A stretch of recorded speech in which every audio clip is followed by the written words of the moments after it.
Imagine this. You sell 1,000 brand new cars, each one a masterpiece of engineering worth millions. The deal is finalized, the cars are shipped, and everything looks like a major success. But then, silence. No payment, no response. Just gone. Even worse, the thief isn't just a random con artist or a shady corporation, it's an entire country. And now, nearly 50 years later, those stolen cars are still rolling through the streets of Pyongyang, North Korea, untouched, unpaid for, and completely out of reach for the original owner. This is the true story of how North Korea stole 1,000 Volvos from Sweden and got away with it.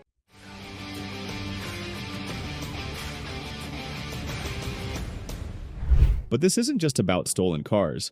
It's a bizarre tale of broken diplomacy, a bill that keeps getting sent to North Korea every single year, and one of the most indestructible cars ever built. Buckle up! Before we get into how North Korea pulled off the biggest car heist in history, let's take a second to understand the setting. North Korea is unlike any other country. While the rest of the world has highways full of modern cars, North Korea is stuck in a different era. In fact, it barely has any cars at all. Only about 30,000 vehicles exist in the entire country. That's fewer than in some small towns in the United States. And the ones that do exist? Mostly military trucks, government limousines, and aging Soviet-era models that should have been retired decades ago. But among these relics, there's one car that stands out, the Volvo 144. Back in the 1970s, the North Korean government made a massive purchase, ordering 1,000 of these Swedish-built sedans. At the time, it was a huge deal for Volvo. A brand new market, a lucrative contract, and a chance to expand their business globally. But there was just one problem. North Korea never paid. To understand why these Volvos are still driving through Pyongyang after almost 50 years, you need to know what kind of car we're talking about. The Volvo 144 wasn't just a sedan. It was a fortress on wheels. Built in the late 1960s and early 70s, the 144 was known for three things: durability, safety, and reliability. This was a car that could take a beating and keep going. It had thick steel doors, a rigid body frame, and an engine that could run forever with minimal maintenance. Volvo wasn't just designing cars, they were engineering survival machines. People in Sweden called it the brick because of its boxy design and rock-solid construction. It was one of the safest cars of its time, and it quickly became a favorite in Europe. For a country like North Korea, where spare parts are rare, roads are in terrible condition, and access to foreign technology is limited, this car was the perfect choice. It was built to last, even under the harshest conditions. So in 1974, North Korea placed an order for 1,000 of these vehicles. Volvo saw an opportunity. They shipped the cars, expecting a major financial win, but instead they walked straight into one of the boldest scams in history. In the early 1970s, North Korea was eager to show the world that it was a rising economic power. The country's leader at the time, Kim Il-sung, wanted to modernize North Korea and build diplomatic relationships with the West. So when Sweden became the first Western nation to open an embassy in Pyongyang, it seemed like the perfect opportunity for trade. Volvo, like many other Swedish companies, saw a chance to tap into an entirely new market. Then came the deal. North Korea placed a massive order, 1,000 brand new Volvo 144s, along with heavy machinery and industrial equipment. The contract was worth over $130 million, a huge amount at the time. Sweden, excited about this new business relationship, didn't hesitate. They shipped the cars immediately. At first, everything seemed to be going smoothly. The Volvos arrived in North Korea, and soon they were seen driving around Pyongyang, mostly used by government officials. Sweden expected the payment to follow soon after, but it never came. North Korea simply stopped responding. No money was transferred. No explanations were given. It was as if the entire deal had never happened. At first, Swedish officials assumed there had been a delay, maybe a banking issue, maybe a miscommunication. So they sent reminders, letters, official notices, still nothing. Then the North Korean economy started collapsing. The country had borrowed heavily from other nations, expecting economic growth that never came. As its finances spiraled out of control, North Korea did the only thing it could. It stopped paying its foreign debts entirely. By the time Sweden realized what had happened, it was already too late. The cars were gone. The money was gone. Volvo had essentially donated 1,000 brand new cars to North Korea. The Swedish government kept pushing for payment, but North Korea ignored every single request. Even today, Sweden continues to send North Korea an invoice for the unpaid debt twice a year, a bill that now, with interest, has grown to over $300 million. But North Korea never acknowledges it. They never even respond. The cars, however, didn't disappear.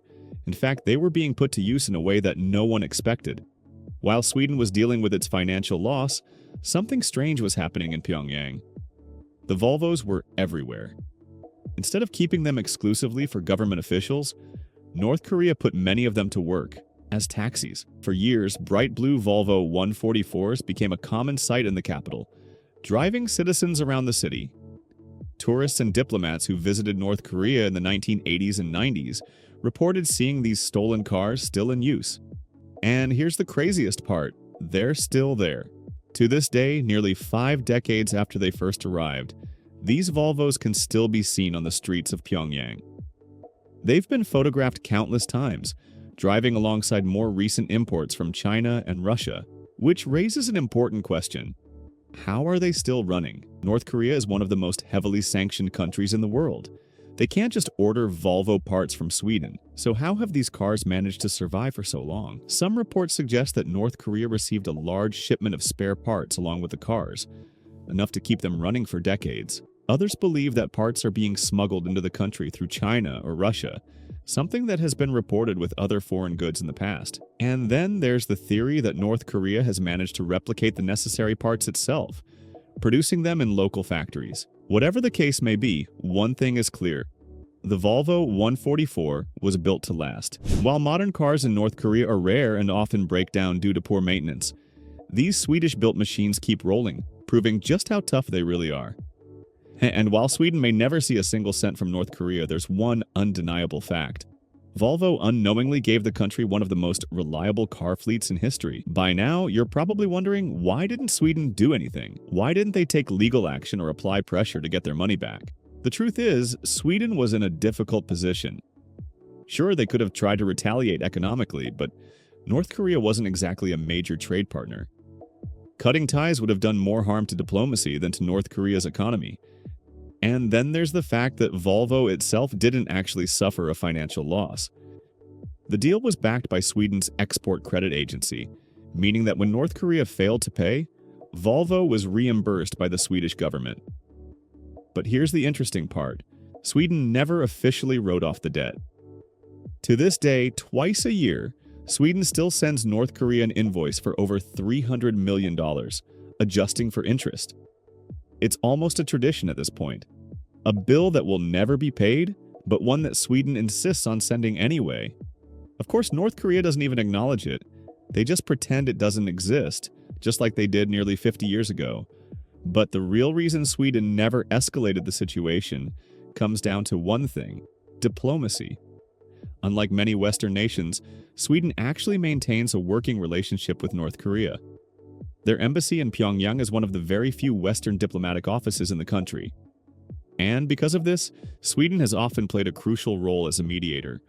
Over the years, when Americans or Europeans have been detained in North Korea, Sweden has been one of the only countries able to step in and negotiate their release.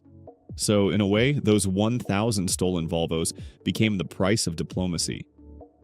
Today, these cars are more than just a weird diplomatic footnote. They're a symbol of North Korea's economic struggles, where 50-year-old cars are still being used because there are so few alternatives. So, what can we take away from this story? First, it's a reminder that international trade can be unpredictable.